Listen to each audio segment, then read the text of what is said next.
seda nagu mõelnud ka, et tegelikult ma olen seda kirjutanud 25 aastat, sest et need igasugused fraasid on kogunenud ju läbi elu, on ju. Aga ma tegelikult töötasin hoopis teise projekti kallale. Ma mõtlesin, ma teen mingisuguse romantsnovelli. Ma olin Tenerifel samal ajal, mul on paar hooaega seal olnud. Ja proovisin, kangutasin, nagu eriti ei hakanud jooksma, aga ma ikkagi sain sellega nagu enam-vähem lõpuni. Ja siis ma mõtlesin, et aga kuidas ma promon seda. Võiks teha mingisuguse naljaka, mingi bukleti või mingisuguse 3-4 fraasi, mida naised nagu väga palju kasutavad ja mis see tegelikult tähendab, et see võiks olla naljakas. Ja kui ma hakkasin seda tegema, siis see plahvatas nagu. See teine projekt oli täiesti kõrvale ja mul oli sama päeva õhtuks oli 40 tükki, siis oli juba 50 tükki ja ühesõnaga mingi kuu aega oli põhimõtteliselt see raamat valmis.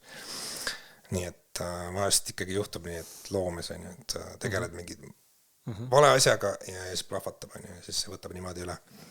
Nii et see oli päris juhuslik tegelikult. Aga samas jah, nagu see on ikkagi elupõline teave nagu. Ma arvan, et ma olen kogunud seda infot niimoodi endale teadmata vist juba aastaid.